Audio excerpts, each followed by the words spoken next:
It all started with a whisper, a shadow of doubt creeping into my mind like a thief in the night. I wasn't the suspicious type. I had always trusted Emma. She was my wife, my best friend, my partner in everything. But lately, something had changed. It was subtle at first. Missed glances, hurried smiles, and a certain guardedness in her voice when I asked simple questions. The first real crack appeared 2 weeks ago when Emma came home late from her girls' night. Her excuse was reasonable, almost too reasonable. "Marie and I lost track of time," she had said, her eyes avoiding mine as she hurriedly set down her purse. Marie was her best friend. Charming, witty, and always quick with a joke at my expense. But something in the way Emma said her name made my stomach twist. It wasn't just the words. It was the tone, the slight hesitation. I wanted to let it go, to believe her. After all, we'd been married for 8 years, and Emma had never given me a reason to doubt her. But that night, when I reached for her in bed, she turned away, mumbling about being tired. It was the first time in years she had rejected me so coldly. The next morning, I found something that tightened the knot of doubt in my chest. A receipt for dinner at a restaurant we had never been to together. The name on the slip was unfamiliar, but what truly caught my attention was the time, 8:47 p.m. The exact hour she had claimed to be with Marie. I confronted her gently, pretending to be curious rather than accusatory. "Hey, Emma, did you go out somewhere after meeting Marie?" I asked, holding the receipt casually between my fingers. Her reaction was swift and defensive. "That's Marie's," she said, grabbing it from me and stuffing it into her bag. "She must have left it in my car. Why are you snooping through my things?" Snooping? I hadn't even been snooping. I'd found it when I grabbed her bag to move it off the counter. But her response lit a spark of something I hadn't felt in years. Anger. Still, I didn't push. I told myself it was nothing. But the next few days only made things worse. Emma started spending more time in the garden, claiming she needed fresh air. She'd always loved the garden. But this was excessive. Hours spent pulling weeds and trimming hedges that didn't need trimming. And then there was Daniel, the gardener. Daniel had worked for us for about 6 months. A quiet man in his late 20s with sun-kissed skin and an easy smile. He was good at his job, and I had no reason to distrust him, until now.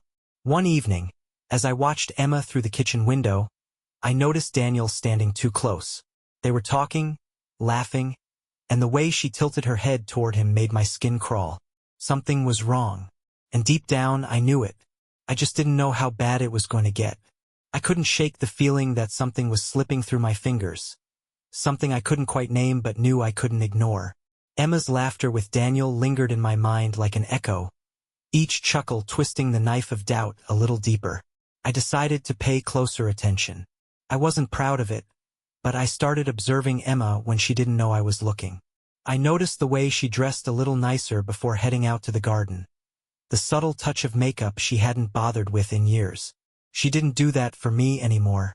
One evening, as I sat on the couch pretending to read, Emma's phone buzzed on the coffee table.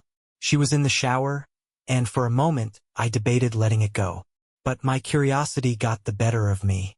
I reached for it and saw a message from Marie, or at least it was labeled as Marie. "Tomorrow. Usual time." The words hit me like a slap. What was usual time? And why would Marie be so cryptic? I knew I shouldn't jump to conclusions, but my mind raced with possibilities. When Emma returned, I tried to keep my voice steady. "Marie texted you," I said casually, handing her the phone. She glanced at the screen, her face unreadable. "Oh yeah, she wants to grab coffee tomorrow," she said, too quickly. "Thanks." It was the first time I'd noticed her lie so effortlessly. The next day, I decided to follow her. I told myself it was paranoia, that I was overreacting. But as Emma left the house dressed in her favorite sundress, the one she used to wear on our date nights, I couldn't sit still. I grabbed my keys and followed her at a distance. She didn't go to meet Marie. She went to the garden. I parked down the street and walked quietly along the side of the house, my heart pounding in my chest. As I rounded the corner, I stopped in my tracks. There they were, Emma and Daniel, standing close, too close, She laughed at something he said, her hand brushing his arm. My stomach churned, but I told myself maybe it was innocent. Maybe I was wrong. Then it happened. Daniel leaned in, his hand slipping to the small of her back, and kissed her. Not a quick peck or a fleeting moment of weakness, but a deep, passionate kiss. Emma didn't pull away. She didn't resist. She leaned into him, her arms wrapping around his neck like she'd been waiting for this. My breath caught in my throat. For a moment, I felt like the world had stopped spinning. My wife, the woman I'd shared my life with, was kissing another man in the very garden I'd planted with her. The rage came first, hot and blinding. But it was quickly followed by a wave of despair so overwhelming I had to grip the side of the house to keep from collapsing. How could she do this? How long had this been going on? I didn't confront them, not yet. Instead, I backed away, my mind spinning with questions and scenarios. I needed to think, to figure out what to do. Confronting her in the heat of the moment would only lead to chaos. That night, Emma came to bed like nothing had happened. She kissed me on the cheek and said, "Good night, honey," with the same casual warmth she'd always used. But I couldn't sleep. I stared at the ceiling, replaying the scene over and over in my mind. I didn't just lose my wife in that garden. I lost the woman I thought I knew, the life I thought we had. And as I lay there, a single thought consumed me. I needed answers. The following morning, Emma hummed as she prepared breakfast, her demeanor infuriatingly cheerful. Every smile she flashed, every casual word she spoke, felt like salt in an open wound. She didn't know that I knew, and I wasn't sure if that made it better or worse. I decided it was time to act. But I needed to be smart, not reckless. Confronting her too soon would only lead to lies and denial. I needed more proof, context, understanding. My first step was to reach out to Marie. I'd never been particularly close to her, but she was Emma's best friend, and if anyone knew what was going on, it was her. "Hey Marie," I said casually when she picked up the phone. "I just wanted to thank you for being such a good friend to Emma. She's been spending so much time with you lately, and I know it's been good for her." There was a pause, just long enough to make my heart race. "Oh yeah," she said finally, her voice light but not entirely convincing. "Emma and I always have a good time. Why do you ask?" "I was just curious," I replied, trying to keep my tone neutral.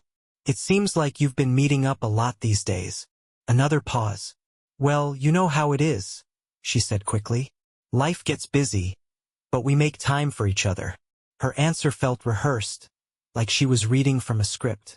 My gut told me she was hiding something, but I couldn't push her without tipping my hand. Later that day, I decided to dig deeper. Emma's phone was the obvious place to start, but she'd become more protective of it lately, keeping it with her at all times. So I turned to the next best thing, her laptop. Emma wasn't tech-savvy, and she often left her passwords saved on her devices. It didn't take long to find her email open on the screen. I hesitated for a moment, my conscience warring with my desperation. Then I clicked. What I found made my stomach drop. There were dozens of emails between Emma and Daniel, some dating back months. They started innocently enough. Discussions about the garden, scheduling times for him to come over, but they quickly escalated into something much more intimate.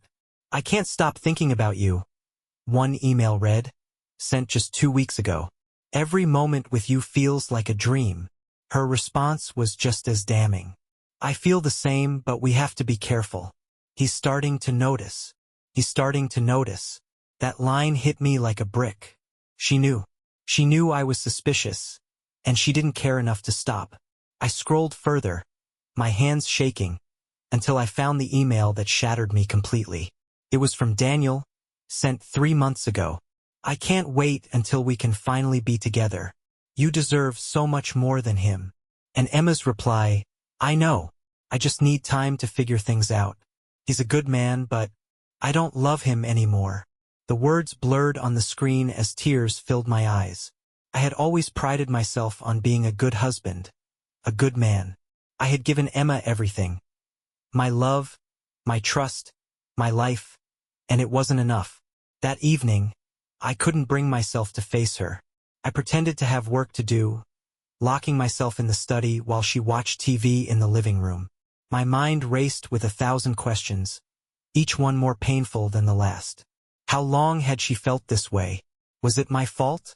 Could I have done something differently? But beneath the pain and self-doubt, a spark of anger began to grow. Emma wasn't just betraying me.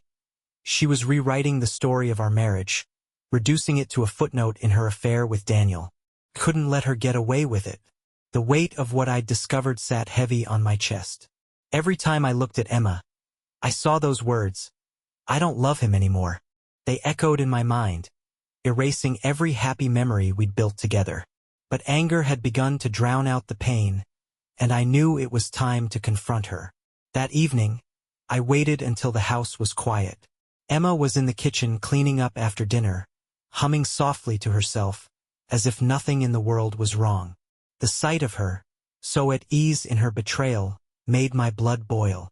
"Emma," I said, stepping into the room. My voice was calm, but it carried a weight that made her pause mid-scrub. She turned to me with a smile that quickly faltered when she saw the look on my face. "What's wrong?" she asked, her voice tinged with unease. "I need to ask you something," I said, crossing my arms. "And I need you to tell me the truth." Her eyes darted to the side, her hands fidgeting with the dish rag. "Of course," she said lightly, but I could see the cracks in her composure. "How long have you been seeing Daniel?" The question landed like a thunderclap. Emma froze, her face draining of color. For a moment, I thought she might deny it, but then she laughed. A hollow, nervous sound. "What are you talking about? That's ridiculous. Don't lie to me," I said, my voice rising. "I've seen you with him. I've read your emails, Emma." "I know." Her jaw dropped, and for a split second, I saw something that looked like panic, but it was quickly replaced by defiance. "You went through my emails?" she snapped. "That's an invasion of privacy." "Privacy?" I barked, my anger finally boiling over. "You're talking to me about privacy when you've been sneaking around with the gardener behind my back?" Her eyes filled with tears, but I couldn't tell if they were from guilt or anger. "It's not what you think," she said weakly, her voice trembling. "Then tell me what it is," I shouted. "Tell me why you've been lying to me, why you've been kissing him in our garden, why you told him you don't love me anymore." She flinched at my words, and for a moment, I thought she might crumble. But then she straightened her back, her tears replaced by a cold, steely gaze. "You want to know why?" she said, her voice sharp. "Because I haven't felt like myself in years. I've been suffocating in this marriage, and Daniel, he made me feel alive again." Her words cut deeper than any knife. I stared at her, struggling to comprehend how the woman I had loved for 8 years could say something so cruel. "Suffocating?" I said, my voice barely above a whisper. "I've done everything for you, Emma. I've loved you, supported you, built a life with you. And this is how you repay me." She looked away, her jaw tightening. "I never meant for it to happen," she said. "It just did. I didn't plan this, but you have to understand, I felt so alone." "Alone?" I repeated, incredulous. "You're blaming me for this? For your affair?" Her silence was answer enough. I turned away, unable to look at her anymore. My hands trembled as I gripped the edge of the counter, trying to steady myself. The room felt too small, too suffocating, like the walls were closing in around me. And then another voice joined the mix. "Is everything okay in here?" I turned to see Marie standing in the doorway, her face a perfect mask of concern. She must have let herself in, as she often did.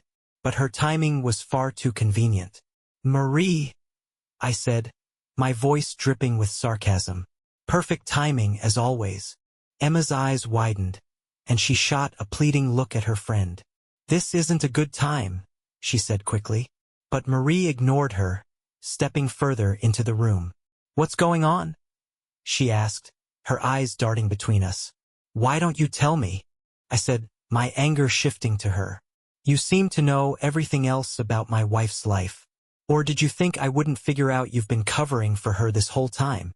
Marie's face froze, and for the first time, I saw a crack in her confident demeanor.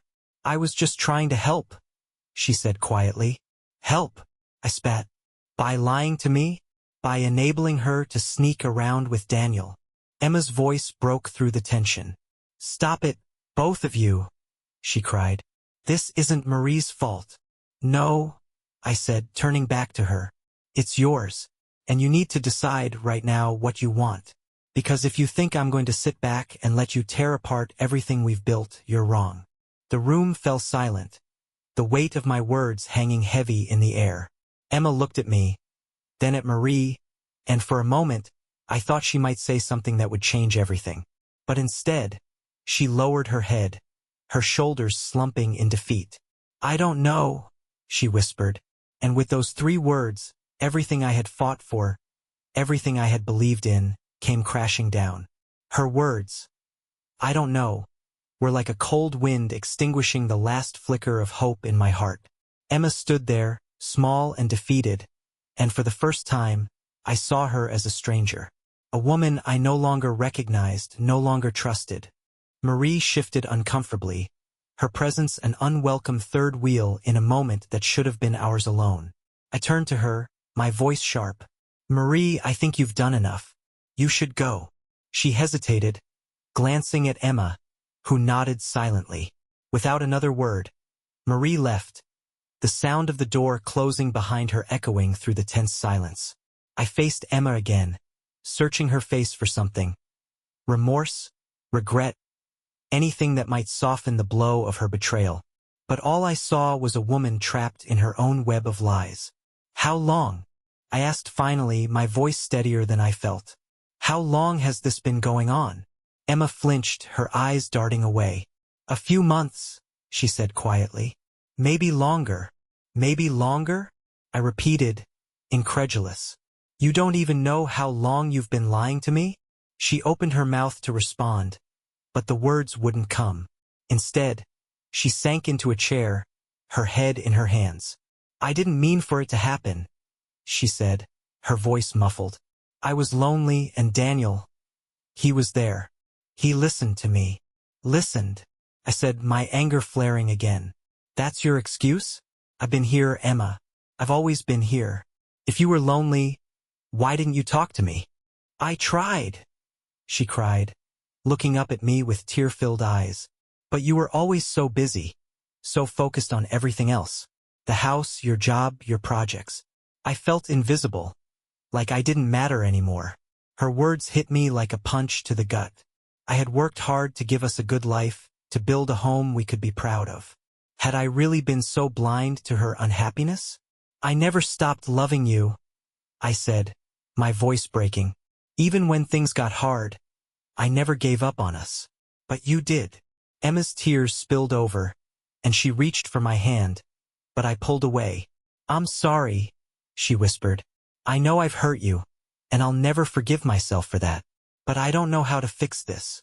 Her apology felt hollow, like a bandage over a gaping wound. I wanted to scream, to rage, to make her feel the pain she had inflicted on me.